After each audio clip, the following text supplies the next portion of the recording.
All right, good evening, everyone. Episode 4 already. Very special guest today. We've got the chairman of the club, Matt Ferry. You want to say hello to everybody? Hello, everyone. Hello. How do you? Yeah, we'll have a few chats about your cricketing life, where you and we'll get onto your chairmans and your aspirations of the club. But we'll start early in your career. What got you into cricket? When did you start? I suppose at the very, very beginning, it was I'd been Wheatos. I suppose he was playing up at amateurs for a season. We started playing indoor cricket at Willows. We formed a team called Sporto All Stars, as we used to have a knock around on the sports field, on the school field, local to where we live. And yeah, it was really, really good fun. Cooper was part of it. Yeah. We had a few lads from school. And yeah, it was, to be fair, it's probably the most enjoyable cricket I've played still, and that was right at the beginning of my career, so to speak. So How old were you then? that's how I got into it. I was probably 15, 16, so I was quite a late starter. Yeah. So you never played junior cricket? I had one season in under 17s at Ambergate. Oh, no, that's for Ambergate. Yeah. It was Matt Jones, ironically enough, who basically talked Wheatos into going to Ambergate, and I kind of followed, as well as a lad called Dan Wells as well. So we all joined, and Dan for a long time. Yeah, you do, don't you? From the pub trade and stuff, don't you? Darts really. He Darts, was my chef. Yeah. He made my tea. He made my tea most nights, and did he? and then I just beat him at darts for the night. We've been having a couple of games. I've managed to buy a stand and a surround and lights and everything. So Dan has as well, hasn't he? I think he just had one as well. Yeah, he's got one up in his garage. So we've been having a couple of games, but I will admit he's beat me both times. So I've got to get used to the board. That's my excuse. He's come a long way. He's come for a dart when I played against him. Yeah, he has. Yeah, I do believe he's cheating a little bit though, because he keeps shouting out over 100 scores when I see him in the pub. Yeah, it's 26 every time. So yeah, controversy. Got 100 average at home. Yeah, he has. Yeah, there's a Michael Van Gerwen when he's at home. No, he has improved a lot, to be fair to him, because we played together on a Wednesday night in the Belper League for the Greyhound. Yeah. So we're one of the club sponsors. We even though we've left school now, and obviously he's got a couple of kids and moved away a little bit, it's good that we still meet up at least once a week. So it's good that I can try and keep in touch with friends through that game. Yeah, he's a good laugh, Dan is. Going back onto cricket, so you obviously started when you were about 15. Were you a fan of cricket before then? Did you watch cricket or? Not really, no. My whole family, my dad suffers really, really poorly with asthma and stuff like that. So he's never been a sporting person at all. And I grew up with my dad. My parents split up when I was quite young, etc. So I was never really into anything sporty. My granddad's used to take me to Derby, so I was quite into my football. If you ask me my football trivia from the early 2000s, I'd probably be still quite spot on, let's say. But no, I only really got into cricket when I was quite late on. So when you see the kids growing up now, like we do in the in our junior pathway, it's I really do wish I had that time to really I wouldn't say I haven't really got the skill set to be a good cricket player. Some people have naturally got it. But I'd like to think now I'd be a lot more consistent as a cricket player, having that experience, because I've never had any coaching or anything like that, until Paul Allen's arrived. And obviously I'd like to, when we're allowed, I'd like to probably take advantage of that a lot more. So it's been difficult, I suppose, my time in cricket, if in a weird way. Enjoyable but difficult. Would you say you're a cricket fan? Would you? Now you. Some people play, but still don't bother watching this. They're not interested in watching. Like George, for instance, he he'll play cricket, but he doesn't watch it. He doesn't watch it on the side. He could probably name you many cricketers. Yeah, no. Nowadays, yeah, I'm a massive cricket fan. If it's on the telly, I'll try and watch it. You know, at any occasion that I'm free. Yeah. I've moved away from football. You know, it probably was around that age 15 time. I moved away from football, and yeah, watch cricket fairly religiously. International cricket more so than county cricket. And you know, I love going to watch local games. You know, that's one for me. Yeah. You know, if I haven't got a game on a Saturday, then I'll happily watch the first or the seconds, or I'll travel back to Ambergate, or you know, go to Muggington. You know, wherever I've got mates playing, let's say, I'll go and travel to watch. Well, we'll ask it early. What's your favourite form of cricket? My favourite form, Test cricket. Good answer. Good answer. Yeah. Test cricket. I love going to watch T20s. It's really fun night out. Yeah. But on the telly, yeah, you know, there's nothing better than, you know, it is a test. It's a test of a person as well. It's not just the name of the game. It's batters trying to bat for hours, bowlers bowling all day. You know, it's a real test of you know, endurance, and that's what I like about cricket. Yeah, so we only play like 46 overs, so you can't imagine being in the field for 90 overs a day for a couple of days. Oh, I don't know how they do it. I mean, I've only watched one Test match, which was last summer, live, when England unfortunately didn't retain the Ashes. Australia retained the Ashes that day, which is quite horrible to see. But I'm glad I had the experience, and I'd choose that every time. Who is your favourite cricketer? James Anderson. Yeah. Jimmy Anderson is, even at the age he is now, to still bowl, you know, decent pace. Is a very rare bowler. I love watching swing bowlers. You know what they can do and manipulate the ball. Yeah, just, and like to me, the way he figures batsmen out, and just sets them up where it's like in swing, way swing, in swing, and the batsmen know it's coming, but they can't do anything about it. No, he's just that good, isn't he? Did he play in the game where you went to watch? When you went to watch, he wasn't. No, he was injured by then, wasn't he?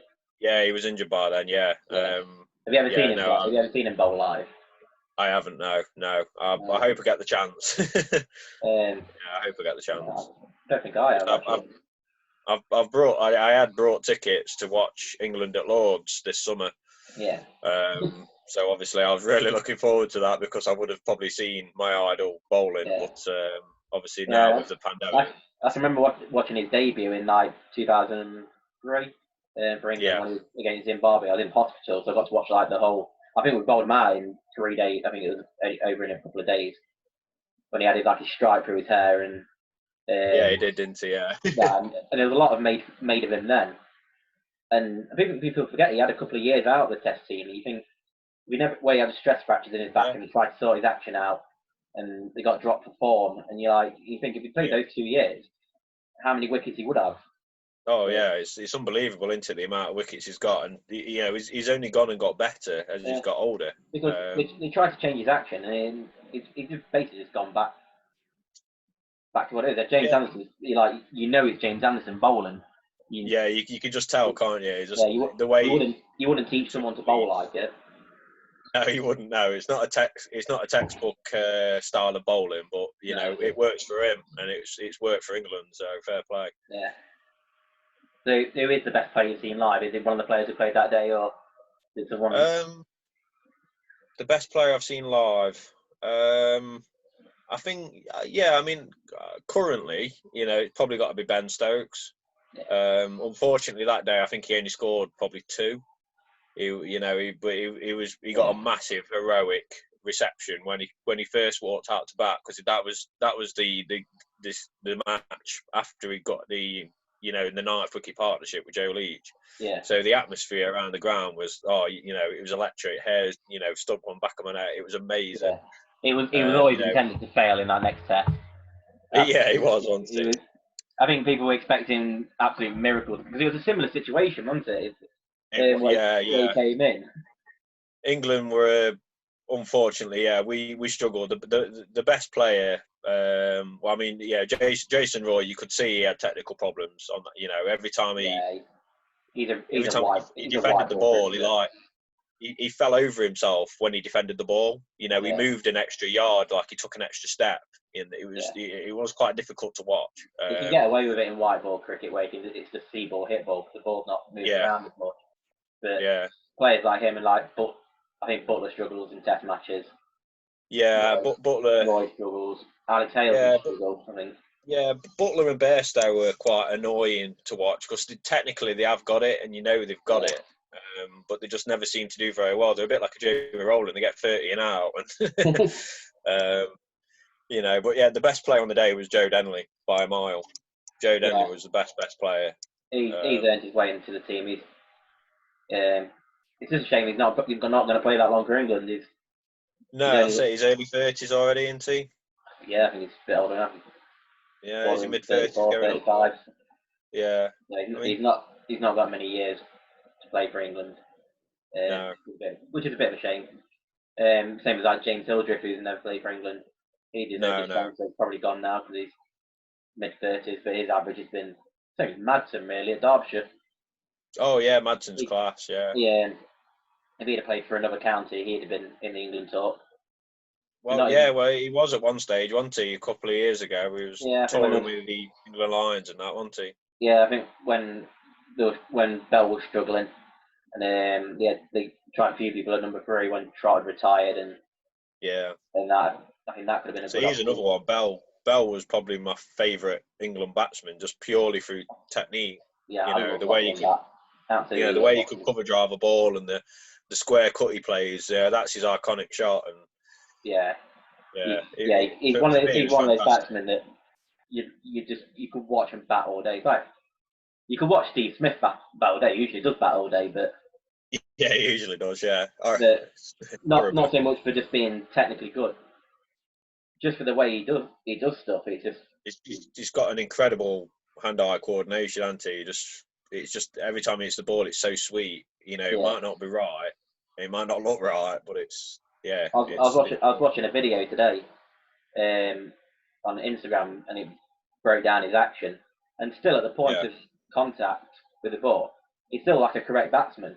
It's just everything else. It's just, the start of it's weird, the end of it's weird, but at the point of contact, his head's still, and his back straight. Yeah, you see, when I first started coming into cricket, and Steve Smith was a really young lad at that stage, I suppose. He was obviously the leg spinner and batted lower down the order. He got brought in to be Shane Warne's replacement. Yeah. I think they originally picked him because he was really good at sledging. I think it probably was, yeah.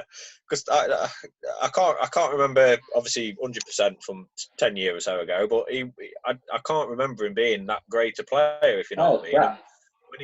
When he got dropped out the side, it was no surprise. Right. And then all of a sudden, I understand he went away and did loads and loads of work in the nets, and he's come back and been an absolute gun since then, hasn't he? Yeah, I think his average post 2016 has just been absolutely unbelievable.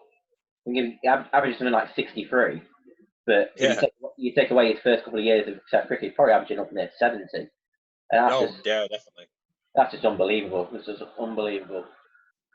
To do it at the level he's playing at is it's great, isn't it? And he can swap over formats as well, can't he? He can swap from 2020 to Test to, it doesn't matter what stage he's on, he can do it. Yeah, I went to watch him against Australia v West Indies in the World Cup last year. Yeah.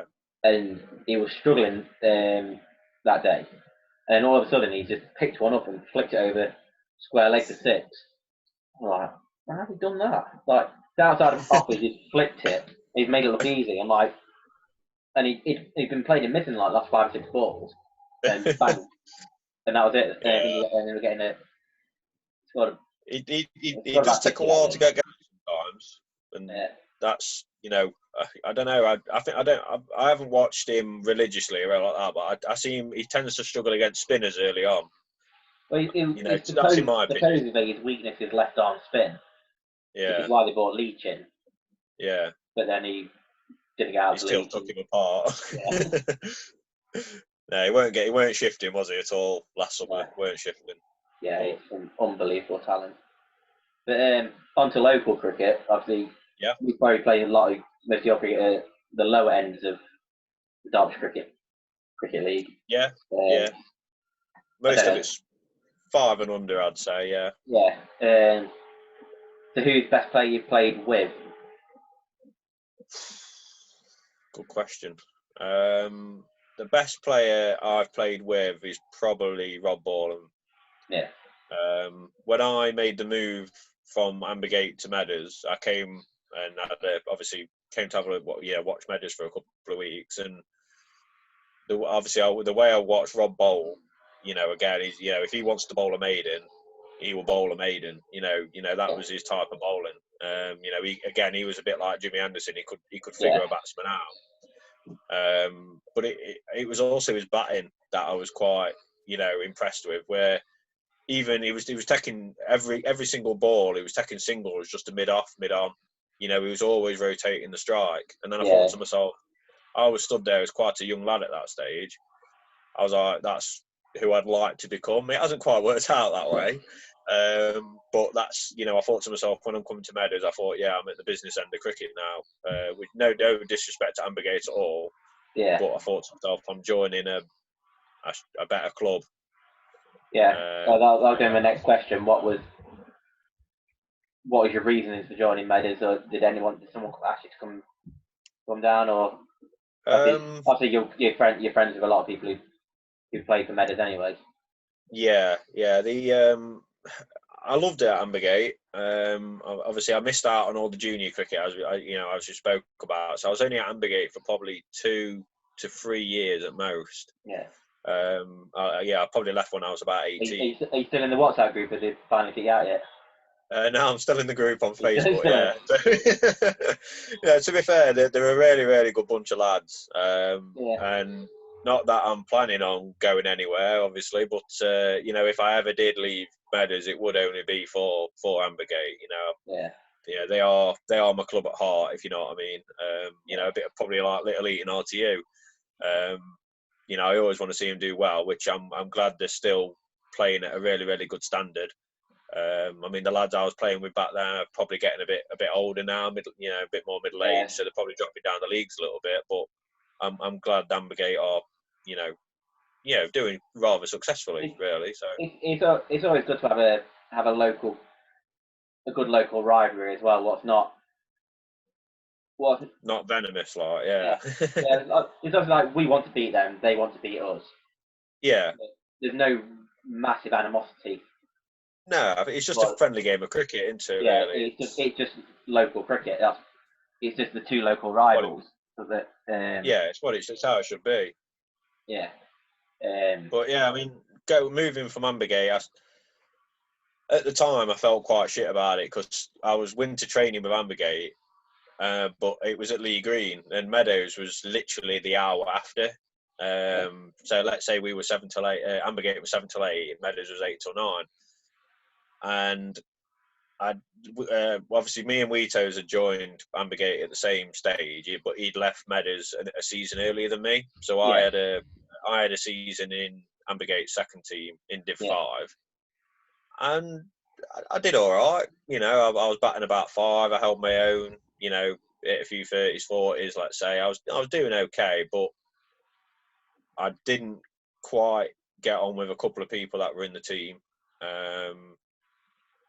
And I thought to myself, do I want to play with people my own age? Obviously, at that stage, I was about 18. Or do I want to play with people who are like 30, 40? And that was my problem. So that's when I kind of thought to myself, I'll join Wheatos, who's he's always been my best mate since school, let's say, and play with a younger age group with people like Slats, Jonesy, Dutch, Mitch. That was kind of the age group I was joining, so it just felt right at the time. I was upset about leaving, but yeah, it just felt right. So you came into Meadows when they only had 2 teams then. Did they have 2 teams? Yes, yeah. I arrived at the time when we had a massive meeting. Actually, pretty much the week that I arrived, and I can remember Nicole Horton, of all people, basically raising her voice, saying, what's happening to the club. We've had to get rid of a team, and the only signing we've made, and she said, no disrespect, but it's only Matt Ferry. Because obviously I'm not a first team player or anything like that, but yeah, we had quite a big harsh meeting that day, and we had to. The club was in a position of rebuilding. So yeah, I mean, I was happy to be a part of that, and I suppose we've finally got there in the last few years, haven't we? Really? So So this season would have been the 4th year of the 13, 5th year of the 13, the new established 13. This would have been the 4th year, I think, of the 13, wouldn't it? Yeah, this season. Have you've been captain? I've been captain. No, so it'd only been the 3rd year then, wouldn't it? Because I think this is my 3rd year as captain. This would have been. Can't remember our seasons. I'm sure it's. Yeah, it would have been 4th. Sure. Yeah, it would have been 4th. Would it be 4th, would it? Yeah. A lot happens every single day, so time just unfortunately passes by sometimes. But I didn't realise it was the 4th season I was starting. So yeah, because you have probably the hardest job at the club. As 13 captain, as any 13 captain around the divisions. No, you're the one who gets the call at 9 o'clock on a Friday night. Say the seconds have taken 2 of your players, and the 13 have taken two players. So you got to find 2 players. It's a very, very stressful job to hold at the club. Obviously, as we have had times over the years, as many clubs will have had. Sometimes the first team will struggle for players, so that affects you. The second team will struggle for players, that affects you. And then, let's say my squad of players, I might be short for my own squad sometimes. I'm pretty right in saying though that we've never played with anyone any less than 11, have we? I mean, got 11 out. We have. I think we've played a couple of games with 9. I know even in the year that Ian Thompson was captain of one, but that only had 9 players once. Oh, yeah. Yeah, I'm sure since I've been at the club, we've not. So 3 years, we've not had any. We've not conceded any games. Yeah, we're attendance wise. That was one thing I'm really, proud. To be fair, as a 3rd-team captain, and as a chairman, is that we've never had to cancel a game. Because to me it's the worst thing, isn't it? Waking up on such a busy day. But there can't be many teams who've got a 3rd team or more in the bottom division not conceded a game. Yeah, there can't be many. No, there can't be at all. No. I mean, I would like to see that stat. I'm going to find that. I bet you will. Yeah, let me know when you find it. Yeah. But yeah, no, I'm really, really proud of that start where we've got 100% match attendance as a 3rd team. And it does help because it gives the fringe players a chance to play. It gives the youngsters a chance to play, and we have been short sometimes. I'm not going to lie, but I'm glad I've got a really good group of friends, let's say, who I could call upon. They're not necessarily cricketers, but they've happily filled in. They've experienced the game, experienced the club atmosphere, and got involved. Just help out for the cause.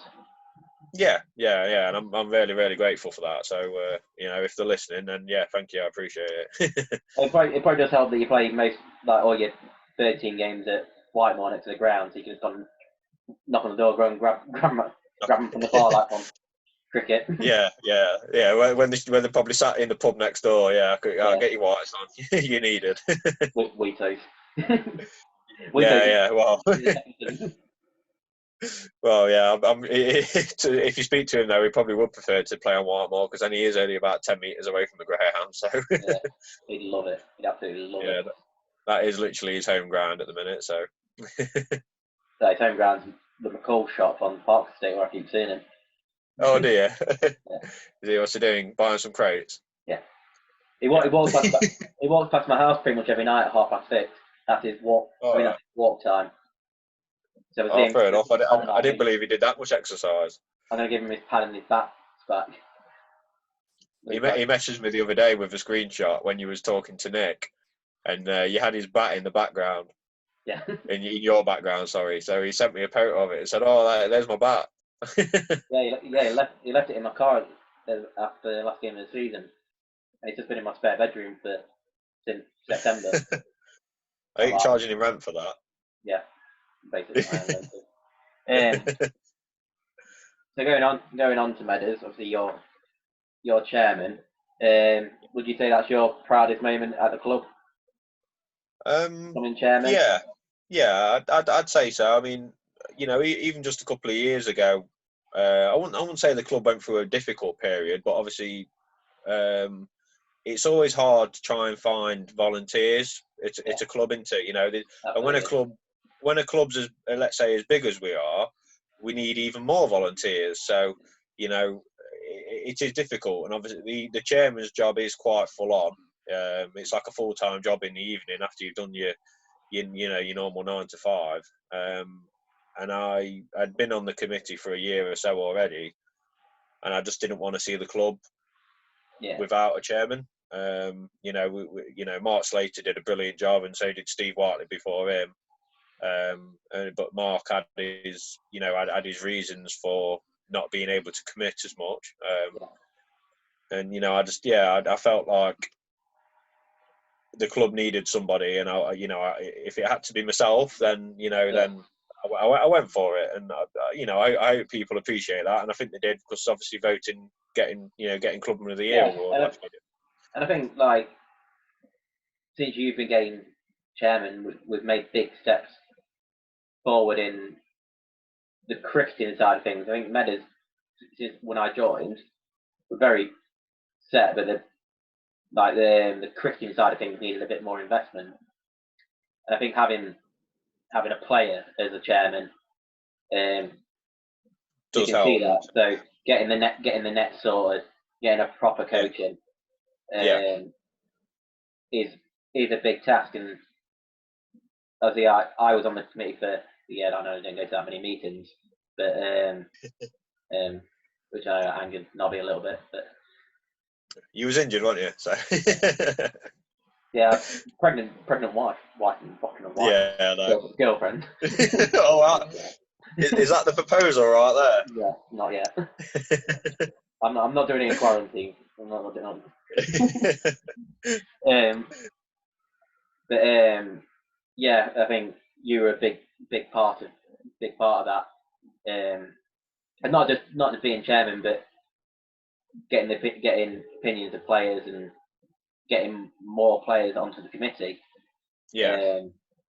I think as a player, you're always in communication with people.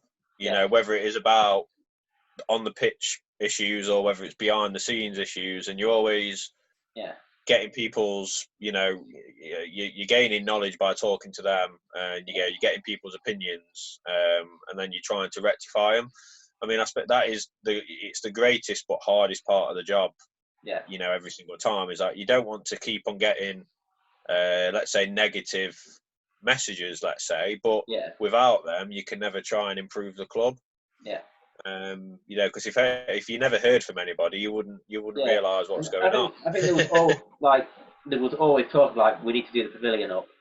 We need to do the nets up and that. It just always stagnated, didn't it? And it was well, let's do it then. I know we've invested big in the last couple of years, and I know budgets can be quite tight, but there's always ways to make money. There's always I mean, and I know sometimes it does look like a bit of a panic, but there's always ways of making money. There's always, especially We obviously we have to be thankful for the lads, me and you included, that we attend so many social gigs. We've had quite a few good ideas over the last couple of years. We're making money. Hopefully when we're allowed to do it, the cinema night will help. We've branched out a little bit more than what an old school club would have done. We're trying to include. You're not going to get success overnight. It's always building towards the future, and just getting basic things sorted, like getting the pavilion decorated to a standard where people will come in and go, "That's a really nice room," and they rent it out. And we proved that last year when we had. Yeah, we've had a fair few bookings now, haven't we? To be fair, we had a lot of bookings. Yeah. And it'd have been the same this year if we were allowed to take bookings. Yeah, that's it. Yeah, we have had quite a few parties at the club, and you know, not just involving club members. We've had, you know, general public, you know, literally getting in touch, and I think it's nice for us to be considered against, you know, in not in rivalry, but you know, Naylor's Bar is always packed out, isn't it, with events. So it's nice to say that we've now got to a standard as a clubhouse that we can be used, you know, and it's nice. Well, we've got the nicer view, haven't we? We've got the nicer view. Oh yeah, you can't be having a beer on the balcony, can you? You know, on after a game on a Saturday night, you're watching the sunset, you know, into the mountains. You know, it's, you know, well, not the mountains, but the hillside, the valley. The valley. You know, you can't beat that view, to be fair. Yeah, it's definitely up there, one of the best places to play. Not just play cricket, but like you say, just have a beer, just to chill out. Yeah, that's it. Yeah, I regularly go down if I've got a spare evening, or if I'm bored at a weekend. You know, I'll regularly go down and just sit and chill out. To be fair, it'd be nice to get to a point where we could, because I think it used to happen, where you could open on a Friday night. And people come down and just have a beer. That's it. If there's a football game on the telly or out like that, it'd be nice, wouldn't it? Yeah, but it's like even in the summer, it's just really nice. You see on quick cricket nights, they're usually quite nice nights, like screaming kids running around everywhere, but something like that usually a really nice night. Yeah, no, I agree with you. Yeah, that was one of the first things that I wanted to do as chairman, which is why I properly got stuck in. And, you know, it was me and Lauren who ripped the kitchen out, you know, literally laid it as a bare blank canvas. And luckily, you know, we had a bit of a new hungry committee, and we wanted to see better things. So, you know, new kitchen, new bar, new carpets, you know, and things are slowly coming together. You know, we've got more, as you know, we've got plans to improve the place even further. Yeah. And I hope we can do that, you know, in the next, you know, couple of years at most, really. So I've asked this to everyone else who's going, where do you want to see the club in the next 5 years? And go on, sorry. This can be on field and off field. Obviously, as chairman, you oversee everything. Yeah. On the field, I'd love to see us have a fourth team again. You know, when I came, we didn't even have a third team. So, but I do know that we had 4 teams, you know, a distant past. Yeah. So I'd love to be able to get to that stage again. But you know, with that, we kind of need to broaden the junior base even further than we have already. Yeah. And we also need to get promoted as well. So obviously that's a big step. But then as a whole club, I'd like us to be a bit more united, as in the third team be able to play down there, you know, on that far field. I'd love to be able to have the conversation one day and put that together, and then have a bit like, you know, have both pitches playing at the same time, you know, like they do at Spondon, South Wingfield, and I think 99% of the members of the club and people who come down to ground would agree with that. I think that has got to be the biggest target, is to get that pitch down. To get a second ground down there, Because it'd look better. I know. Yeah. I know the logistics is probably a little bit harder now. It's a public footpath next to the fence. Yeah, true. It's probably a spanner in the works, but there's no. We can always change it. You can always change the path to go round. That's it. You can always. Yeah, we could always. You don't need it. You don't need it fencing off or anything.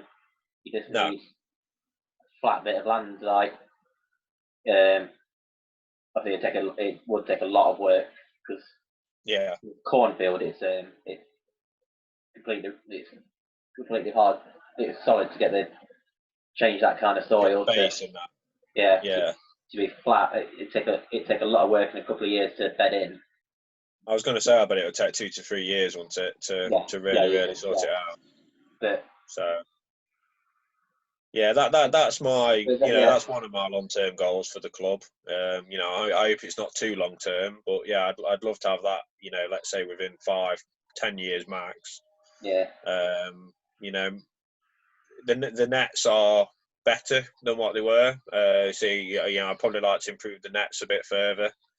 We do the bowling strips, and maybe even have a couple of more nets if we manage to get a few more members in. Yeah. But yeah, I think that the second pitch has got to be crucial, because when me personally, I don't mind playing on Whitemore, but it's hard to try and get the lads, like that third team squad, back down to the clubhouse, because some of them might live up the top end of Belper way, so they don't see the point in travelling down Belper, back out of Belper. And this is what me and Jim had this discussion. Like, you kind of want your juniors to play on Whitemore, so they appreciate Meadows more. Yeah. And people who come into school, if they play at Whitemore and then play at Lords, it's like a cup final. And we had the same discussion of away teams coming to Meadows and playing their hearts out of their day, because it's their cup final when they turn up, because they play on a postage stamp somewhere on a hill somewhere, Athenol. Yeah, they do, yeah. And then they turn up at Meadows, and it's pristine, and it's beautiful views, and like I say, we have Derbyshire seconds playing down there, so. And it must be good. They don't just play at any ground. They pick the best grounds to play on. Yeah. And we are there with that. But on the other hand, you want the third team to be closer to the whole club. They're not saying they're not now, but like you say, when you start at half an hour later. Yeah, we do. Yeah. And by the time you finished and go for a drink of the Greyhound, but it's convenience as much as they are the sponsors, and a lot of the players are local to that area. Yeah. It's 8:30, 9 o'clock, and like I say, there's not a lot of point of going down or getting any fees down to go down. When you've got the younger players in the team as well, where the parents just take them home straight away. They just pick them up and take them home. Yeah. If there's still a game going on the main pitch. Yeah. If there's a game still going on, I'd love to go down and see the finale of that. But when the game is, let's say, when the game's already finished down at Meadows, it's quite hard to, let's say the second team are down there, and they've already finished, they've already had showers, they've already got the beers. It's quite hard to then come down from Whitemore. Yeah. Enter the clubhouse and then join in the conversations as well sometimes. So you do feel a bit let down, and that's nothing to do with the lads. It's just how it is. And it's like signs are at 8 o'clock, but the third team might not finish till 7:30, and then by the time you finish, it's gone 8 o'clock. And it just makes it for a really long day, and obviously, especially like yourself, when you've got missus and child and everything at home, it's. You can't wait to get home sometimes, can you? Especially when it gets to that late at night. I know they come down to see George. So. They come down to see me. They come down to see George. Yeah, it's for yourself. Don't put yourself down. But going forward, I think on the field we're in pretty good place. I know you'd like to get a fourth team. We want to get that third team high. I think this year we've had a really good chance.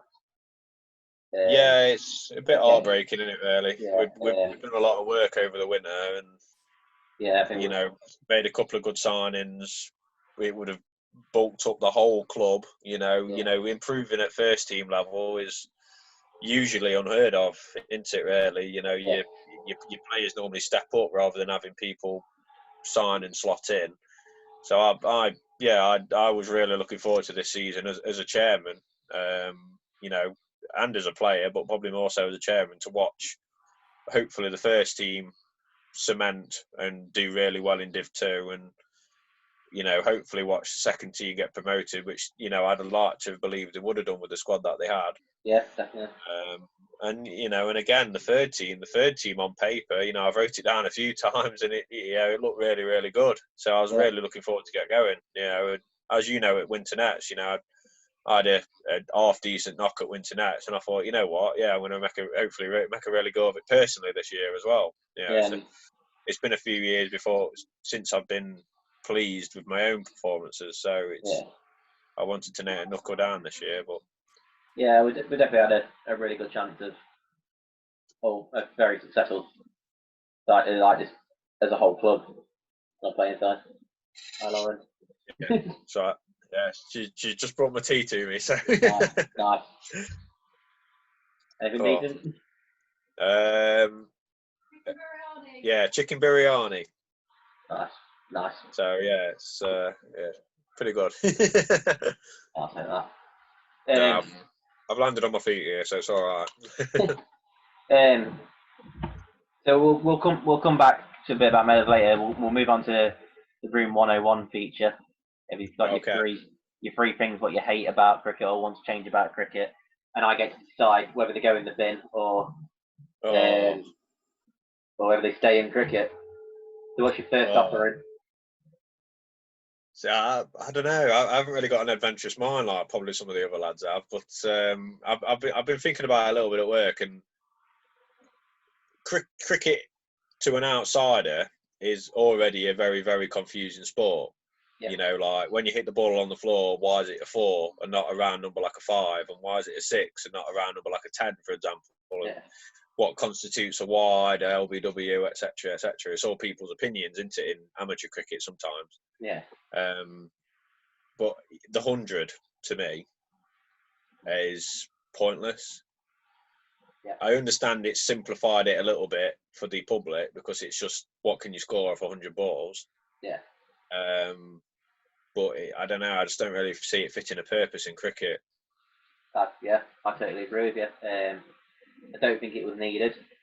I don't think it was needed at all. I don't. No. Last year they had such a successful 50 over World Cup. Yeah. And you should have pushed that more. You should be building that.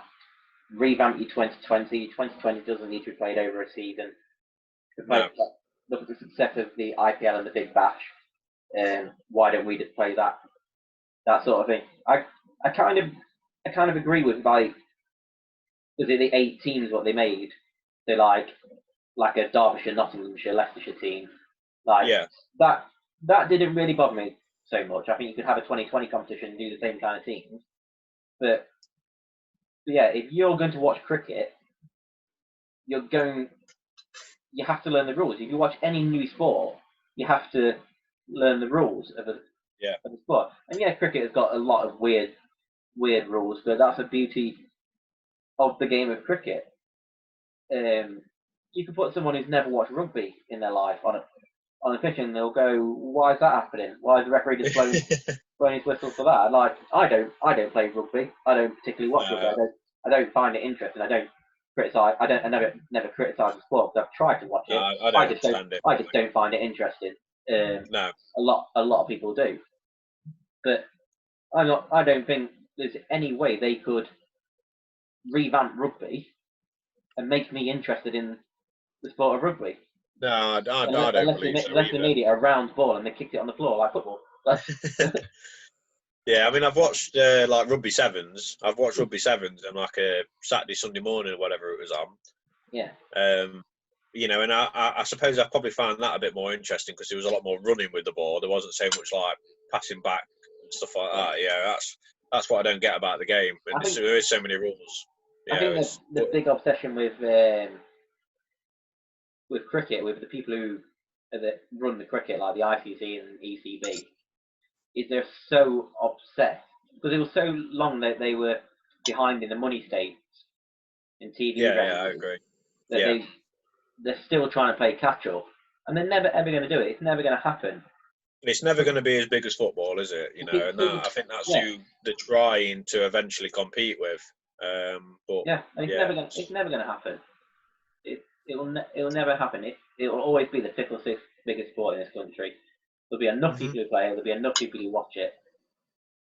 But that's it. For England, the traditional sport is always going to be football. But if you lived in Australia, it would all be about cricket. Yeah, and in India as well. You know, yeah, India, Pakistan. I imagine. all the subcontinent, and that it's their first sport. But it's not our first sport. It never will be our first sport. As much as we love it, Yeah, you but if you try and explain the rules of the 100 to someone who doesn't I watch don't. I cricket, won't be able to. what's the point? Because you've got to explain a new set of rules to him, and then you go, No, oh that's yeah, it. if you want to get into cricket, no one actually plays this sport, this version of No. cricket. Then you've got to go explain a new set of rules to them anyway. If they want to get involved in cricket, no club cricket plays 100-ball cricket. Well, I know they've got the Jackson Cup this year, but if they want to Yeah. join a league or anything, nobody plays Don't play 100-ball it. cricket. So what's the No, point? that's it. What, No, that, what's the I point agree of with you. Yeah, the general public will watch it on the telly. It'll get, you know, it'll be like a World Cup final every single game, pretty much, with the amount of, you know, flares and dancers and stuff like that going off. People will turn it on and go, what have they done to It's 2020? enjoyable. What have they done to Well, 2020 yeah, the cricket? cricketers Well, the will thing do. is, the game Yeah, of 2020 cricket, it's 40 balls, it's 20 balls left of an innings. yeah. Like, what's the point? They may as well just play 5 over cricket. Like, they're trying to make it into such a game where people don't lose interest in the time. So you're not going to cook football matches an hour and a half. It's 2 hours Yeah, with half time and them talking about it. They condense it into a 2-hour period. yeah, And that's what they're trying to do with cricket. They're trying to yeah. condense it so they can show it on 2 hours on a prime time on a terrestrial TV channel. But cricket just doesn't work like that, though, does it? You know, obviously with cricket, you know, you can work out roughly how many overs you can fit, let's say, in an hour, and obviously that all boils down to the bowlers running up, and you know, especially don't think it was needed in this country because no, England. I mean, I get tweets and that from Trent Bridge all the time saying like we've sold out every one-day international and every Test match and every 2020 for the last 6 years. So that's like, it. so what's the issue then? What's the issue? Yeah, you're selling out full capacity. Yeah. And then like your 2020 program, it's selling out. It's still selling out. Like every year they make the thing about the Oval just sells out every single game. It's like when I tried to buy my Lord's tickets. I couldn't just go onto the website and buy a ticket. I had to enter a ballot, and then luckily, you know, because it's so full all the time, you know, with interest, you're lucky to get a game. My stepdad used to go to every year. He used to go to a Test match with his mates. Like what? From about 1997 till 2005 when England won the Ashes. Yeah. And I went 2001. I went to my first one. It was England South Africa at Headingley, and we got a ticket fine. It was busy, but it wasn't sold out. We went to Trent Bridge the year after to watch them against New Zealand, and it was dead. There was not many people in the ground. And this was on the second day. All right. And then England won the Ashes in 2005. Obviously, the crowds in that were absolutely phenomenal. Oh yeah.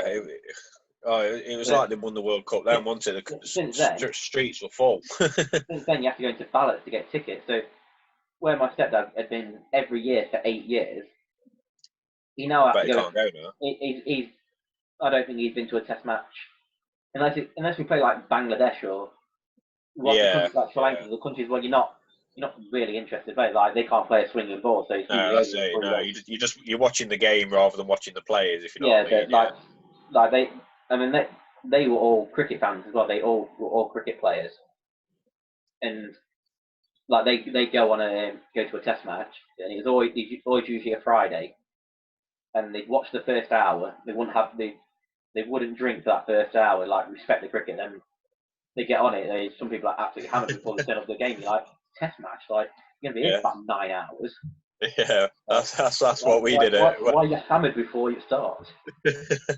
Yeah, we had a good drinking session last year when I went to watch the Ashes at Old Trafford. It was that was such a good day. Like, you can wait till the lunch break before starting. Oh yeah, we did. You still be hammered by the end. There's still about 6 hours worth of cricket to watch. Quite easily. But yeah, I agree with 100-ball cricket. I just don't think it's needed. I don't think it was ever needed. No. I just think it needed a revamp of the 2020 competition. I think that's just got a bit stale. But look at 2020 finals day. It's sold out already. It's sold out already for this year. Yeah, it has down at Edgbaston. The day after the 2020 finals day, the tickets go on sale for next year, and it's sold out. Gone. It's sold out the first day. Because I was going to try and get some, but yeah, I tried to get tickets. I was amazed. Yeah, I was amazed. So, there's not an issue in this country on international or big T20 games, so I don't think that they didn't need it. No, I mean, if the 100 ever gets going, obviously with what's happening this summer, I'll don't get me wrong, I'll probably still watch it as a cricket fan. It's still a form of cricket. But it won't beat 2020. It certainly wouldn't beat Test match for me. It's not going to get my investment to go to watch a game. It's on TV. I don't think I'd pay to go and watch a game. No, yeah. I've spoke about it, but I don't think I would pay to watch a game. No. I mean, I don't go to watch that many T20s. I prefer going to the longer format. Yeah, no, I mean, I religiously watch Derbyshire at T20, but yeah, if I'm watching longer format, it's England or nothing. I think. Absolutely. So yeah, the 100 ball cricket can get in the bin. Before it even starts. But yeah, I agree with that. So your second offering? My second offering, and this is more so since becoming a chairman, is money in amateur sport. Okay. I probably Premier League. I probably don't mind it so much because obviously you are actually playing against professional, semi-pro players. Is this people getting paid? People getting paid, yeah. The brown envelope for bang average cricketers. Yeah, I don't agree with it. I mean, as I say, when I went on the committee, let's say, we was probably only in Div 5, but then obviously as we've stepped up,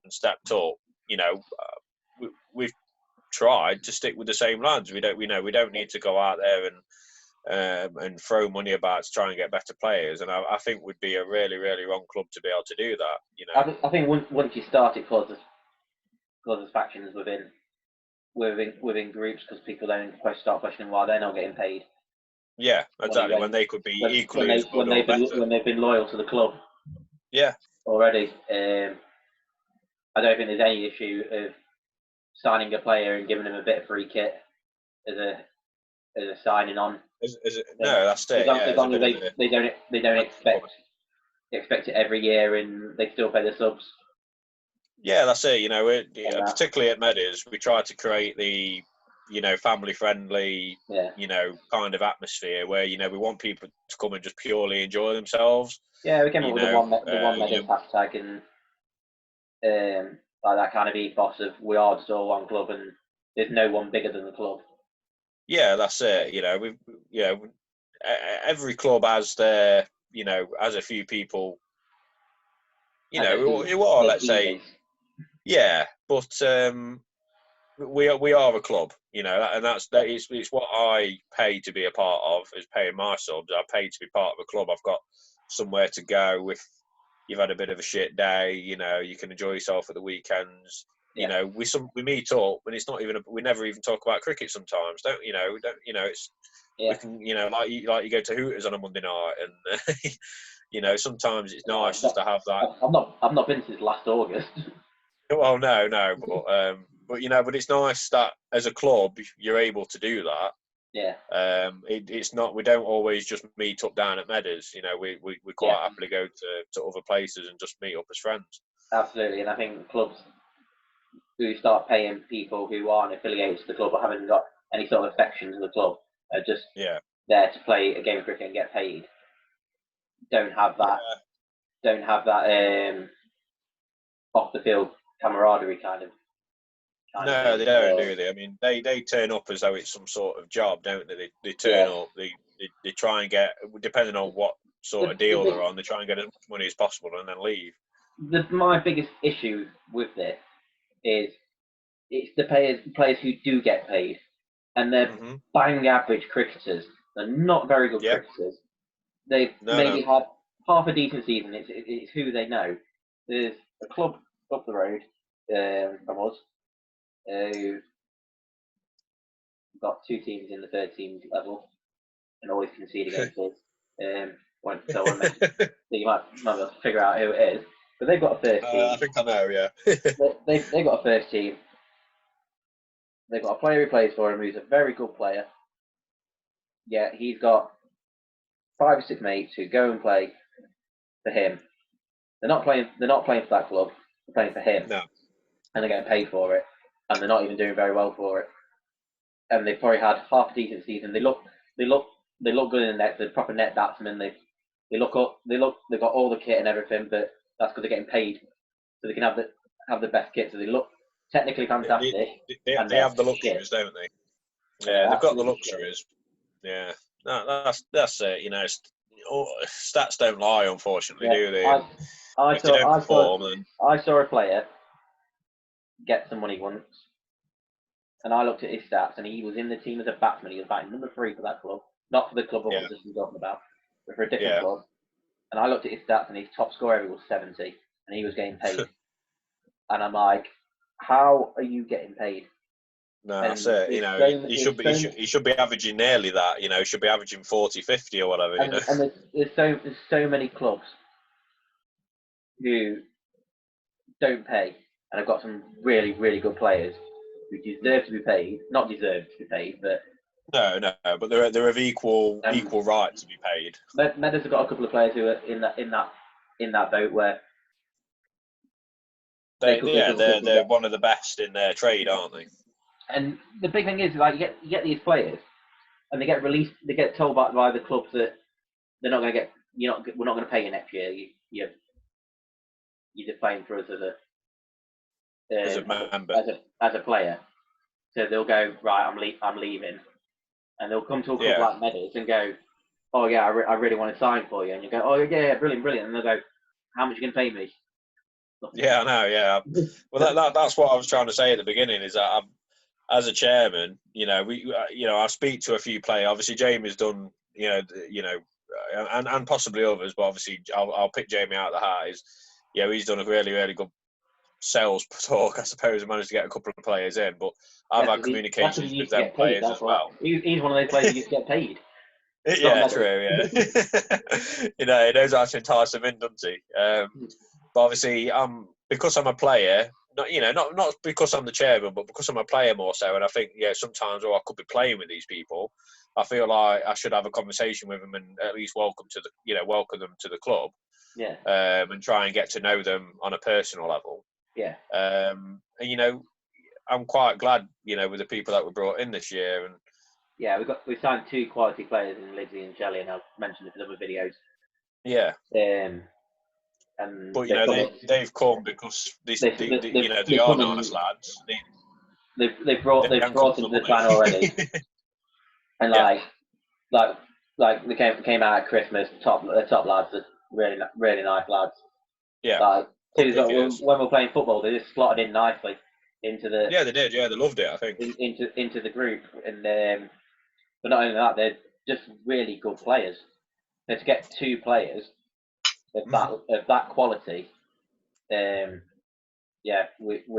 the first team really would have done well this year with everything. They really would have added it. Yeah, so away from them 2 though, I have had a few messages off people where they've said like, I'd like to come, a bit like what you said, I'd like to come to Meadows, but can we meet up for a chat? As in like, what can I get away with, or what you're going to be offering me, or how can you bribe me out of my current club? And I just think to myself, well, when I first started playing 10 or so years ago, there was, especially at somewhere like Ambergate, there was quite a lot of loyalty there. Yeah. Which is one of the reasons why I was quite upset to leave, let's say. Yeah. But that's when nowadays, now that your club starts to get up the leagues, you soon see that loyalty isn't quite there. Loyalty's there lower down the leagues, but not there at the top end of the leagues. I agree. But there's clubs around like Spondon and Clifton who prove that you can play at the highest level and not play players. Yeah. And then there's some clubs who are just obsessed with chucking money at players. You know, yeah, bang average players. The little club up the road. There's a few people. Some people will mention getting top quality players in playing Division 2. Yeah. No, I mean, as I say, I'll never be at them dizzy heights, so I'll never be able to have one of them chats about money, unfortunately. I played at a relatively high standard when I was younger, and I've seen a lot of very, very good players. I played against a lot of very good players. I played with some very, very good players, and they didn't get paid because they played because they want to play cricket. And I played against some bang average cricketers, and I played in divisions above people who are getting paid. Yeah. I mean, you think like Hillsley were playing Bin Nazir in Division 5. Why? Why? Yeah. I've not played there by right, but I've played high up to help the club, and that's all it has ever been. I've not gone up to Division 2 as it has been. That's probably the highest I've played. Yeah, Division 2, but I've not gone up there thinking like, oh yeah, I can do a job. Yeah. I've gone up there purely because the club needed me to go up there, and then I thought to myself, if I go out to bat, which I did, I'll fight tooth and nail not to get out. And there was one game at San Diego where we had Dan Challoner, Rob Borland, etc. And we should have won the game. Rob had their player snicked off, and we should have won the game. In my personal opinion, we didn't have the best squad back then. We had a really good team, don't get me wrong, but we probably didn't have a team that could compete against San Diego, and we should have won that game. So, I'm quite proud to have said, I am only, let's say, a small-time player, but I've made that step up and I've contributed to something which was very, very nearly, a really good moment for the club. So I think, there should be more people like that out there that should just be happy to play. Enjoy the game. It's something you're never going to get stopped because it is all brown envelopes. Nothing goes through the books or anything. I just hope it doesn't get worse in the future because as we've described about cricket being a bit more franchise and more money floating around the game now, I hope it doesn't become the norm.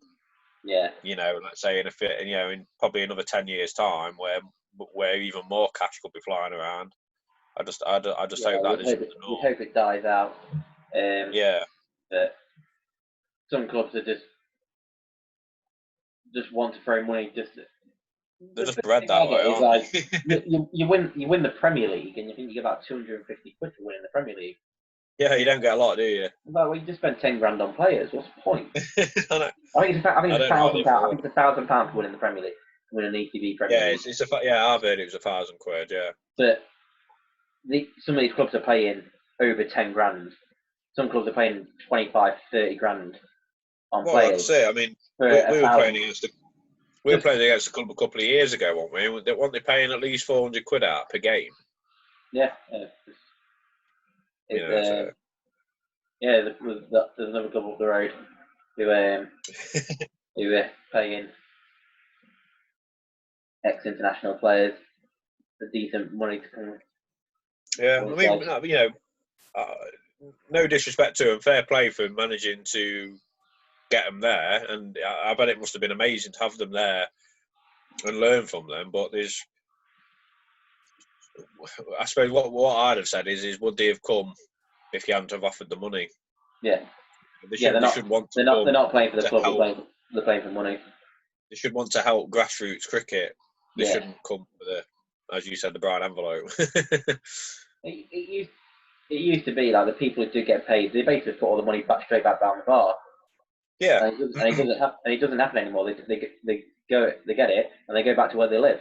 Go back to. Yeah, I don't mind people getting paid if they offer a service to the club. Like if there was going to be some, like let's say a groundsman or a coach or some sort of some sort of advisor to try and get more income in, or anything like where they can offer a service. It's not too bad, but when it's just purely having a game of cricket on a Saturday, I should be getting paid for this now. I mean, this is currently my full time. This is currently my full time job. We'll move on, shall we? I'm joking. Brown envelopes with bang average cricketers. They can get in the bin. Yeah, is that been binned as well? Yeah. So your third Right. and final offering? I mean, we were talking about it a little bit in the chat the other day, and the Derbyshire League, probably a bit like the whole sport. It's probably stuck in the olden days a little bit. I think the Derbyshire League, especially when it goes to the rules. You get handed a rule book every single year, and we go on about people not understanding the 100. But players probably don't understand all the rules that happen in the DCCL league. Yeah. So I think the league game needs to be made a lot simpler. Get rid of all the old rules about. Everyone who's come on so far has said very, very similar. They don't get the 46 overs. Obviously, you play 40 overs most of the time. That's only just been dropped. Yeah. It still doesn't make any sense because you can bowl. Is it 12 overs a bowler? 12 over the bowler, yeah. Yeah. 10 when it's 40, but 12 when it's 46, yeah. Oh, it's 14 when it's 46. So 14 still, is it? Sorry, yeah. I thought they dropped it down to 12. Yeah.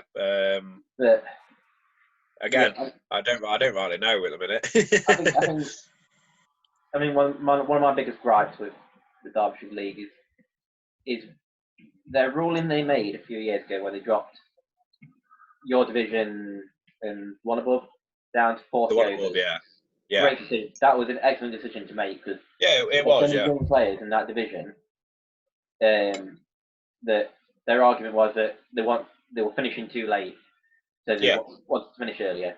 But you start the games half an hour later than everyone else, so you finish at the same time anyway. Well, like, why aren't you starting at the same time as? We should start at the same time, and then, like we said earlier, we should. But then you would finish go and earlier. watch. We'll finish earlier, and we can go and watch the better standard. Especially as the bottom division, with no disrespect, it's a slower standard. Like at the end of the over, people don't rush through to the next over, so innings do take a little bit longer in that level. Especially when you're playing on grounds where you haven't got anywhere to stop the ball. Like at Whitemore, if someone nails it, you've got to go and fetch it from. There's nowhere stopping it. Yeah. When Ian nails it, yeah.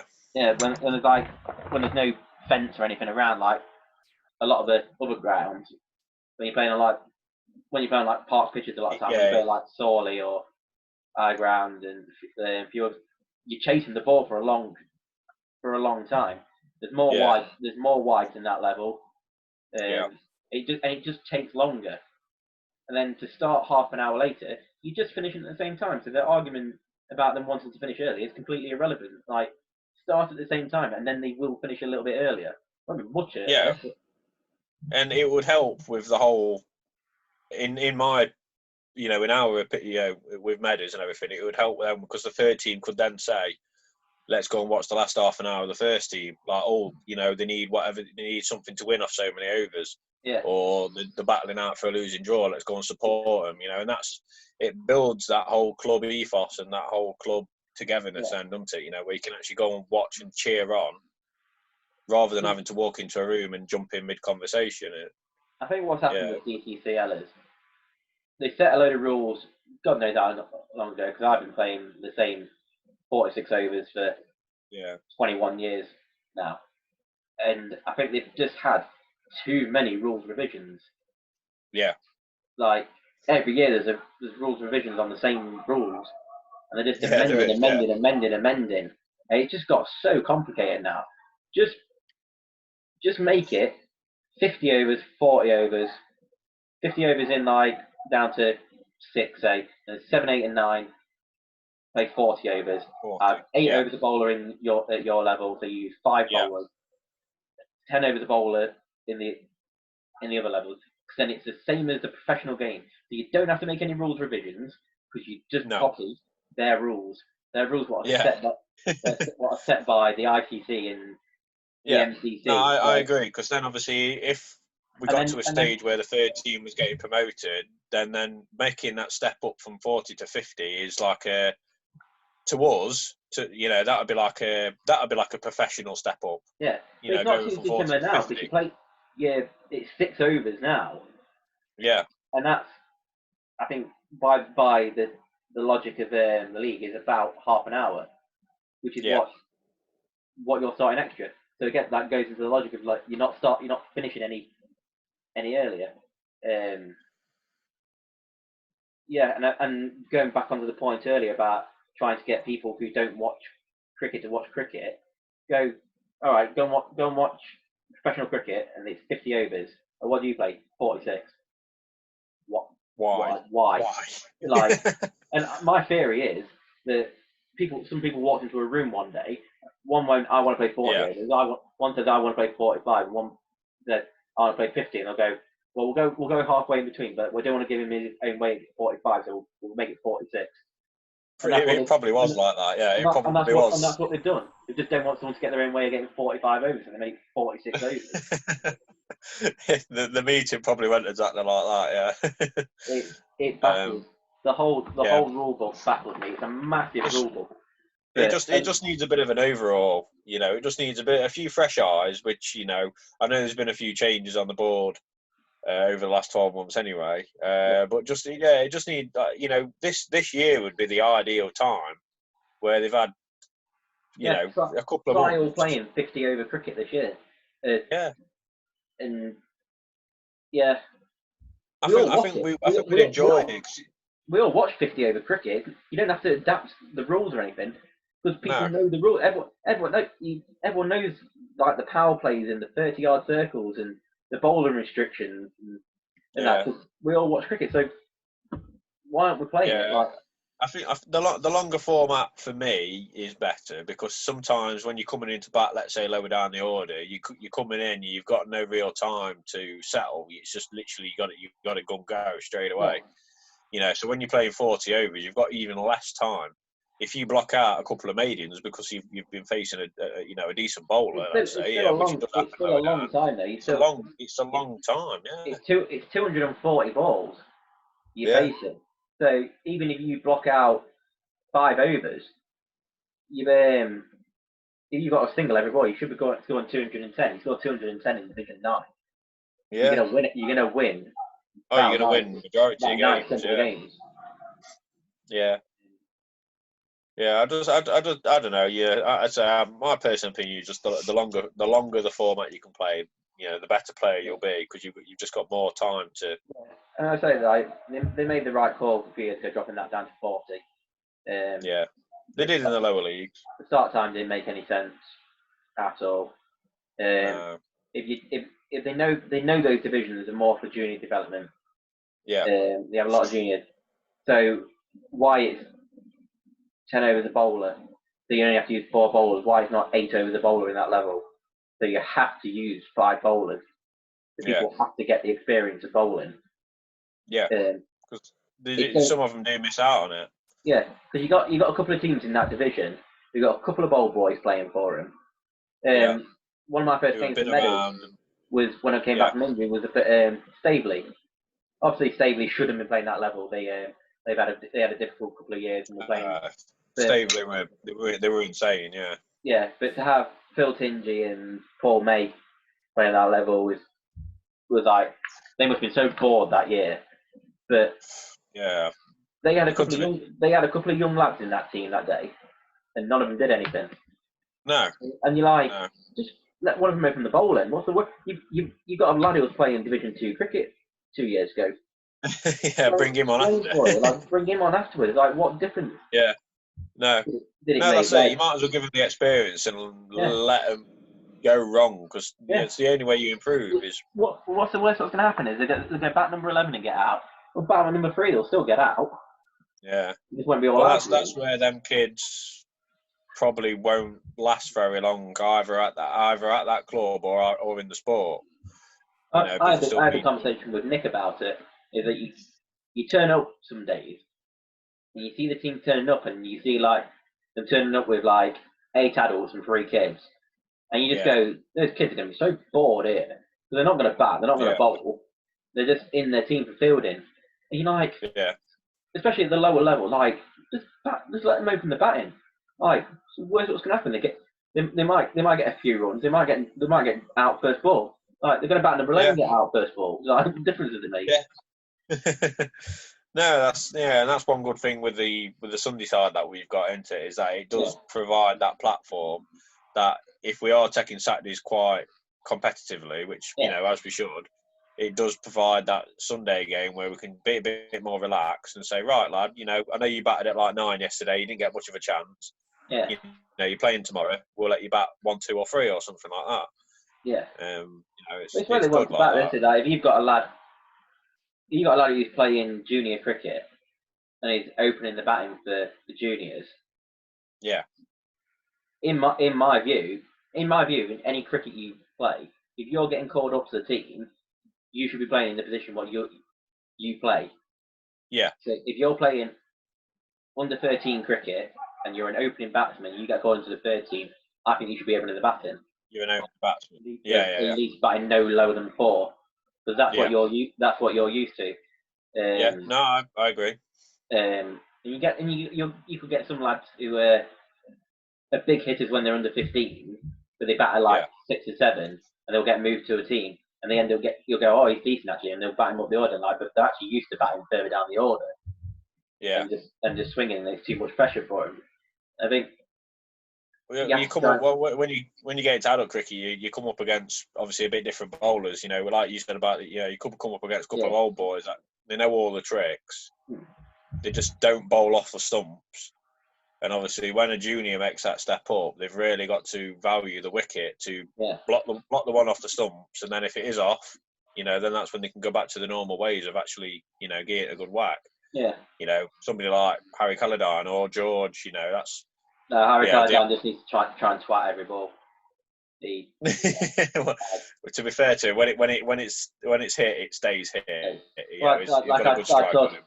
I just gave up last year, but when I was teaching him, gave up teaching him defensive shots. Yeah, like just trying to get him to block it, and I was like, right, if you're going to try and hit the ball, the way he was batting, I was like, I'll teach you how to hit it hard. So if you're going to hit it, at least you're going to hit it hard, right? And I think he got he'll get value for his shots. And I think he got a 20 odd for the third team that weekend. He batted pretty well that weekend. Yeah, he did all right. Yeah. And I think he got like a 40 odd for the Sunday team a couple of days later. Then, Sunday team. Yeah, then scored a couple of runs for the 15th the week after. And like, it's just because he was just trying to hit the ball really hard. And I was like, that's what you need to do, mate. You can't play a defensive shot. Don't play one. Just try to hit for 6 instead. Yeah, well, that's why when he plays for me in the third team, he does normally bat around the 3 mark, and that is because he can be quite destructive. Yeah. So when teams think that they've got the opening, broke up the opening partnership, they think that they're in. Yeah. If someone like Harry can go in and suddenly knock a quick 20-30, in a very short time, or if he stays in longer, then brilliant. Then it just. That's a bit like Harry puts him on the back foot a little bit. If he came off and stayed in for 15 overs, he'd be pushing the 70. He'd take the game away from him. He'd take the game away from him at a very early stage. He's just getting into bat those 15 overs. Yeah, it's one that we'll have to puzzle about at another time. But yeah, DCCL rules. They can get in the bin. I think they, like I said, they've just had too many rules revisions. Yeah. And there's so many amendments been made to those rules. That's it. I mean, they're not doing a bad job at all. It's like our very own Steve Fisher says, isn't he? When there's 90 odd clubs and 200 odd teams that they have to cater for, then I feel for them, because we have enough on. We are 3 or 4 teams, so they do a decent job. But I just think that they could take this opportunity this year where we're not, let's say, playing, to just simplify it, because that'll keep people interested. Just doing that. Yeah, I agree. I totally better agree. Game make it a better game at a weekend. Just let us play win and lose cricket. Yeah. No point what's the point of shipping for draws? What's the point? That's it. The point of playing the game is to win, isn't it? And obviously, sometimes it don't work. Sometimes the first innings it could go and smash 300. Yeah. And maybe you should chuck in maybe a couple of bonus points if you don't lose all your wickets. If you don't get all out. I don't know. You know, it's up for discussion, but Yeah. yeah, you know, win-lose cricket is the way forward. Well, But a maybe, lot of leagues around the country now are just win-lose cricket, 50 overs. yeah, yeah. Scotland plays It, 46 it, overs. it is the way forward. I think it is just they've got to probably offer some sort of bonus or some sort of perk if you don't lose all your wickets as well. Yeah. Because Yeah. you know, if you're chasing 300 on, you know, the only way you're going to get massive points is by launching the bat at it, and you get bowled out for 50, 60, then nobody's won there really. To me, it wasn't a game of cricket really. So But then it's punishing that team for scoring 300 in the first innings. yeah, getting so close. You know how they do at the minute with the losing draw situation. Maybe they need to keep bonus points there for getting so close, but without getting all out. You have a lot in like professional cricket where it comes down to net run rate. Of what Yeah, they score. Like you get your win lose. You get 3 points for a win, 1 for a tie. Like 1 for a no result. Then it goes down to net run rate. It's not hard to figure out your net run rate. no. That's it. Whatever run rate you're going at. But that's Yeah, exactly how the professionals are again, isn't it? Yeah, that's yeah, what we should be copying, isn't it? yeah. It's not hard to figure out. Just let the computer do it. But yeah, I agree with DCCL rules. I mean, they've been a long time. They've been in the past. I mean, they need to look at it from scratch. Massive job because Yeah, they've made too many amendments to their own yeah, rules. it is a massive job. Yeah. But yeah, they can get in Vincy or 3 for 3. Oh, thank you very much. Everyone's been 3 for 3 so far. So You're quite a lenient interviewer, then, aren't you? everyone's Really? complaining about the same thing. I just hate cricket. Oh, I right. just hate cricket. So I was like, yep, I can get the bin. Yeah, it can be a shit game when you're not in form, and yeah, for someone like me, I really, really hate Yeah. it. I'm never in form. So I'll we'll move probably on have to one good innings a year. I'll move on to the Instagram questions to see if there's anybody had any more. Other than we've still got the 2. Okay. So we've got if you could change one law, what would it be If we change one law, in cricket? In cricket law. then I'm not sure yet. Go on, ask me the second question. Sorry. Okay, the second question. If you could eat one for the rest of your life, which would you choose? Spam fritters or squid? uh, oh, yeah, it'd have to be the fritters, wouldn't it? Yeah. I don't know. Oh, what horrible choices. I don't know. I'm a fan of fish, so yeah, sorry, I'll go for the squid. Yeah, squid's a good choice. Yeah, I'll go for the squid. Bit of But no, battered squid. Bit of battered squid would be quite nice actually. yeah. I'm quite partial to a fish dinner. Lauren hates the stuff, so yeah. But like, you know, as soon as calamari comes up, or when I was in Miami, I had a bit of alligator. But Really? it was Any quite good? nice. Yeah, it was quite good. Yeah, we went to a crocodile camp, you see, and you know, went on the boats and through the swamps and stuff, and Yeah. yeah, we got to try a bit afterwards. No, So no, is that the Everglades? Yeah, Everglades. yeah, in the Everglades, yeah. It's funny, yeah, me, Weed Toes and Dom and a lad called Sean O'Brien, who's actually a member of Medders. Yeah, we all went on a week or so. Yeah, really good. Get yourself over Yeah, I do want to get a passport. there. Yeah, that's all the questions we've got. Like at every program, after the chance, if you've got any comments for anybody for the club, that you'd like to say, any shout outs to anybody? I mean, yeah, I suppose as chair, you know, I respect every single player that we've got. You know, not just players, members, volunteers. You know, it's cricket and every amateur sport really. You know, it is difficult to be a part of sometimes. Yeah. But yeah, you know, I just you have to enjoy the sport. Try and get on with everybody that's in the club. You know, we're like a little family away from family, aren't we? So Yeah, definitely. you know, that's what I hope continues for forever. Yeah. You know, and yeah, I hope that we can improve the facilities and just make it a really, really good place to play. And yeah, I suppose that's my long-term goal, and I hope everyone else buys into that. Yeah. So yeah. That's really good point. I think you are doing a very good job as chairman. Obviously, I was on the committee the first year you were chairman, and a lot has changed. A lot has changed since the beginning of last year. Like last January when we hosted the poker competition and the state we should hopefully get some darts competitions down there this year, so you can take part in that if you like. The state of the club, what it was in then, it was in a bit when we had a bit of a nightmare year the year before. Yeah, Billing was a bit of a nightmare, but I think from that event, I think that was 3rd of January. We pretty much ran that event. It was it was early on in the year. Yeah, it was a cold night down there, wasn't it?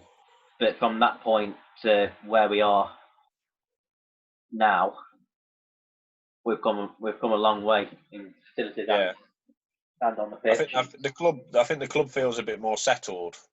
Yeah. You know, the players are a lot more settled, and we feel like we've got the professionalism back. Yeah. The players are excited to train. I think that's a big. I think that you can scope how a club's going by winter net, and the attendance at winter net. Yeah. Was really good. Yeah, and that's people enjoyed it. Obviously, that's a massive thanks. I was just going to say that's a massive thanks to the players as individuals to really have that taking that big gamble on Paul of investing the money into Paul. Yeah, that was going to be my next point. Is Paul has come up with so many good ideas, and he's a really, really good people person. Even though he plays for Spondon, when he turns up at Belper Meadows training nights, he really is a member of Belper Meadows. He doesn't just wear the shirt because for the hell of it. He wears the shirt. 100% of his time is an effort into the club. Yeah. He's very, very professional, Paul is. So, thank you, Paul, and 11 cricket coaching. I know you've got a few clubs that you work with now, and we're all very, very lucky. So, yeah. Credit to the bloke, really. Yeah. I don't think we've had any more questions on Instagram. Yeah, no problem. Yeah, I say for a few shout outs, obviously Jeff Carbon's been our groundsman for donkey's years, and he's done a very, very good job and keeping the standard of the cricket up down there. Gave it 8 out of 10, didn't he? The backup people. He did, didn't he? Did you see the message? Did you? I'm not. I didn't see them. I spoke to Nobby the other night. He said, did you? He gave Jamie Howarth and Rob 8 out of 10 for the pitch. Yeah. No, I've been down a couple of times just to go and shift some rubbish and stuff like that. And to be fair, we could play on it tomorrow. They've done a fantastic job. It's something I'd like to probably get involved with. The ground situation. Yeah. I've never had to do it before. And if I wasn't, let's say, chair with some other stuff to do, then I'd probably try and knuckle down and be the club groundsman. It sounds like quite a nice, peaceful job to do. It's one of those ones where you kind of want the second pitch down there, because if you're doing the pitch and then not actually using it, then well, that's one thing that's quite hard is when I've got Belper Meadows at heart, which I have, and then obviously to go and play at Whitemore is. It is. The only time I get to enjoy Meadows is for a drink or two after. So. Same. So I don't really play anymore anyway. No. Well, hopefully you'll get chances. This is my full-time job now. Yeah, I suppose it is. Yeah, you're doing a lot more hours for Meadows than some of us are at the minute, and I'm grateful for that. So thank you, Morgs. Keep people going. All right, well, thanks That's for joining us today. I'll stop the Yeah, recording. no problem. Thank you very much for having me. No worries. Thank you very much, everyone.